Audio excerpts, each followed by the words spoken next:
Hello everyone, and welcome to our weekly video update from Mark Cutlet Seeds. Second cut for hay is underway, as well as a harvest for annual forage crops such as barley, oats, and millet. For the first time this year, we have Japanese millet fields in our area.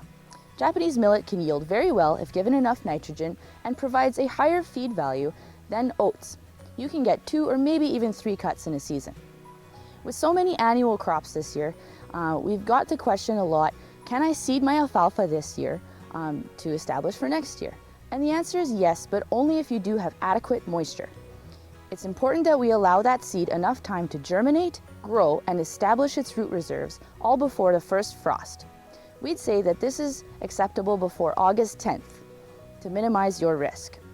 It's also important to note that if you do seed alfalfa this year, that you should not cut it this year and wait till next year, just so that we can avoid all risk of winter kill.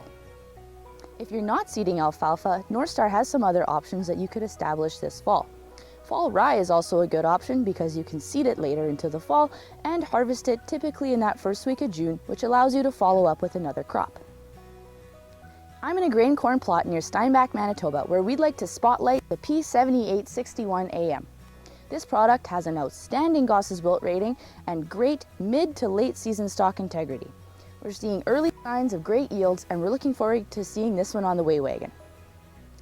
However, we are seeing drought symptoms in corn all the way from Grunthal to Oakbank, as it is a pretty widespread issue. We're hoping for some moisture soon for this early grain fill stage, as it will maximize some yields. Sunflower fields in our area are in bloom, and so it's time to grab your cash stands and set up beside your fields to charge city people for photos. Just kidding. But we are in the R5 stage here, and this week would have been ideal timing for your fungicide applications. Despite the drier growing conditions, most growers have opted in for the fungicide this year just because of the existing moisture and the humidity. Some growers have also included an insecticide in their application to get the grasshoppers and other insects just one last time. Most sunflower fields in our area are looking very promising in terms of yield, but some fields did experience an early frost, which results in several smaller heads instead of one large head, and can result in a reduced yield and smaller seed size. We haven't seen too many insects yet, but if you do notice any deformed heads, this is likely due to the Sunflower Bud Moth that does feed during the bud stage and is typically very obvious now.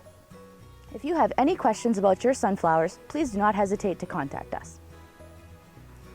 This week, Barb is mailing out the brand new technology use agreements from Corteva Agriscience. We appreciate your cooperation in advance for your required signature on these documents because of the merger between Dow and DuPont in 2018. These documents are required for invoicing for 2021 Pioneer products. If you have any questions about this, please do not hesitate to call our office at 204-422-5805. Thank you very much for watching, and have a great weekend.